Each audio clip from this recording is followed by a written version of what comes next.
안녕하세요. 젠틀코인입니다.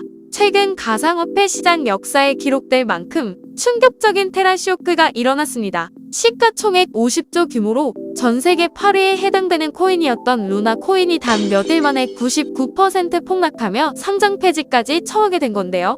스테이블 코인인 UST 디패깅이 지속되면서 루나 코인의 가격이 폭락하게 된 거죠. 테라의 CEO인 권도영 대표는 이러한 테라 사태 관련하여 본인의 발명품이 실패했다고 인정하면서 비통함을 드러냈는데요. 그는 여기에서 포기하는 것이 아니라 새로운 코인을 발행함으로써 기존 UST 홀더들에게 제공할 것이라는 계획을 밝혔습니다. 하지만 세간에서 각종 의혹이 난무하고 있는 가운데 LFG 측에서 트위터를 통해 재단의 잔여 자산을 공지하며 해당 코인을 바탕으로 UST 소량 홀더부터 보상해 나갈 것이라고도 밝혔습니다. 루나 재단에서 지난 1월부터 3월까지만 하더라도 총 35억 달러 가치의 BTC를 구매한 걸로 밝혀졌지만 잔여 BTC는 단 300여 개만 남아있어 많은 논란이 되고 있는 가운데 국내 피해자만 17만 명 이상에 달하면서 전 세계 피해 규모는 더할 것으로 추정되고 있는 테라 쇼크. 과연 올바른 피해 보상이 이루어질 수 있을지 전 세계에 이목이 집중되고 있습니다. 시가총액 50조에 달하는 코인이 폭락하면서 전체적인 가상화폐 시장뿐만 아니라 주식장에도 부정적인 영향을 끼치게 되었습니다. 인플레이션에 이어서 테라 쇼크까지 겹치게 되면서 가상화폐 시가총액은 1.6조 달러에서 1.2조 달러로 약 20%가량 줄어들게 되었고 나스닥은 전주 대비 2.9% 하락, S&P 500은 2.5% 하락하는 모습을 보여주었는데요. 이러한 테라 쇼크를 일으킨 주범인 UST를 포함한 스테이블 코인에 대해서 알아보도록 하겠습니다. 스테이블 코인을 직역하자면 안정적인 코인이라는 뜻으로 안정적으로 가격을 유지해주는 가상화폐라고 보시면 됩니다. 따라서 가상화폐 시장에서 달러와 같은 기축통화의 역할을 하고 있는데요. 주로 서로 다른 화폐 간 교환을 위해 사용되는 화폐입니다. 가상화폐의 특성상 시장이 24시간 항상 열려 있어 가격의 변동성이 무척이나 크다고 할 수 있는 만큼 스테이블 코인은 달러와의 가치를 맞춰 안정적으로 가격을 유지시키는 데 초점을 두고 있습니다. 스테이블 코인의 특성을 정리해보자면 가장 먼저 법정화폐와 동일한 가치를 유지해주는 가격 안정성, 그리고 중앙화된 주체에 의해 통제받지 않는 탈중앙화, 자본의 효율적 사용을 도와주는 자본 효율성을 들 수 있겠네요. 이러한 스테이블 코인의 종류는 크게 세 가지로 나누어지고 있는데 가장 대중적으로 사용되고 있는 게 법정화폐 담보의 코인입니다. 미국의 법정화폐이자 전 세계에서 통용되는 기축통화 달러를 담보 삼아 교환할 수 있는 USDT가 여기에 해당된다고 할 수 있는데요. 스테이블 코인 중에서도 가장 높은 시가총액을 자랑하기도 하고 그만큼 대중적으로 이용되고 있는 코인입니다. 암호화폐 거래소인 비트파이넥스를 소유한 회사에서 테더를 발행하고 있으며 한 개의 테더는 1달러에 상당하는 가치를 지니고 있습니다. 초기에는 미국 달러와 1대1 가치를 지니고 있는 달러 테더만 존재했지만 시간이 지남에 따라 종류가 늘어나면서 현재는 유로화, 위안화, 금을 담보로 하는 테더 토큰이 존재합니다. 이외에도 USDC와 BUSD도 이 카테고리에 속하는 스테이블 코인이라고 할 수 있는데 이 두 코인의 경우에는 미국 정부의 엄격한 규제하에 현금 및 미국채만을 담보로 발행하고 있습니다. 이렇듯 여가에서 발행된 USDT의 경우를 제외하고 법정화폐 담보의 스테이블 코인들의 경우에는 중앙화된 주체에 의한 검열을 받고 있지만 향후 국가에서 공인하는 스테이블 코인으로 기능할 가능성이 가장 높기 때문에 전체 스테이블 코인의 발행량 중에서도 80% 이상 비중을 차지하고 있습니다. 다음으로는 가상자산 담보의 코인입니다. 일정 가상자산을 담보로 삼아 가치를 유지시키는 스테이블 코인인데요. 대표적으로는 메이커다오에서 발행한 다이 코인이 있습니다.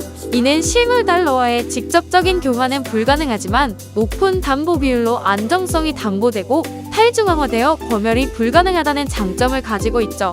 이러한 이유 때문에 법정화폐 담보 코인들보다 효율적이고 탈중앙화에 부합한다고 생각할 수도 있으나 뚜렷한 단점들도 가지고 있는데요. 대출 형식으로 발행되는 발행 방식과 이 과정에서 발생하는 낮은 자본 효율성입니다. 예를 들어 100달러의 다이를 발행하기 위해서는 대략 170달러 이상의 이더리움이 요구되는 만큼 배보다 배꼽이 더 큰 상황이 연출된다는 거죠. 마지막으로는 알고리즘 기반의 스테이블 코인입니다. 특정한 담보물 없이 유통량 조절과 차익거래 알고리즘을 통해 가격을 유지하는 코인인데요. 대표적인 코인이 이번 테라쇼크의 주인공인 루나의 UST 코인이었습니다. UST는 테라 메인넷에서 발행되는 알고리즘 스테이블 코인으로 담보 없이 서로 패깅되는 구조였죠.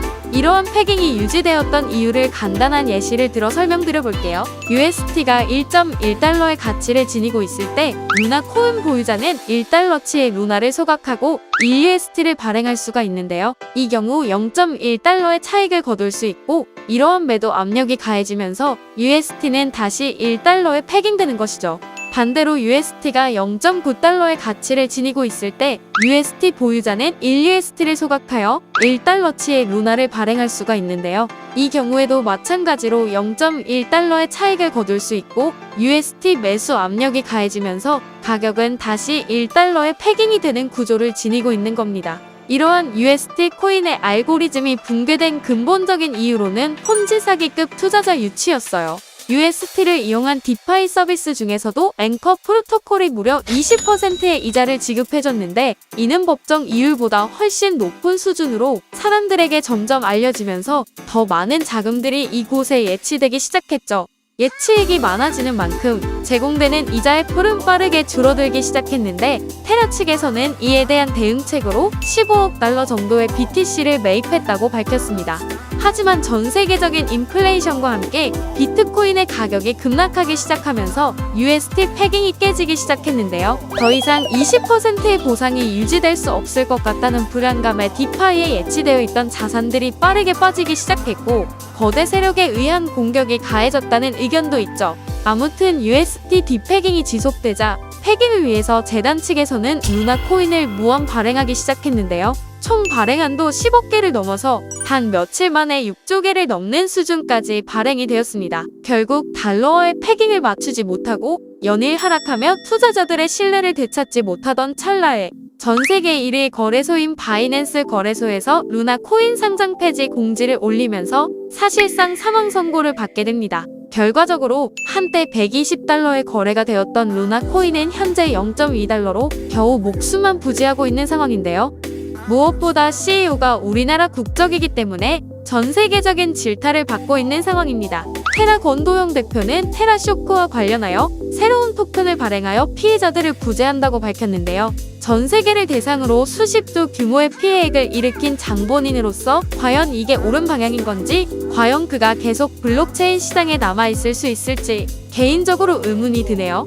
테라쇼크로 인해 가상화폐 시장의 스테이블 코인에 대한 신뢰에도 금이 갔습니다.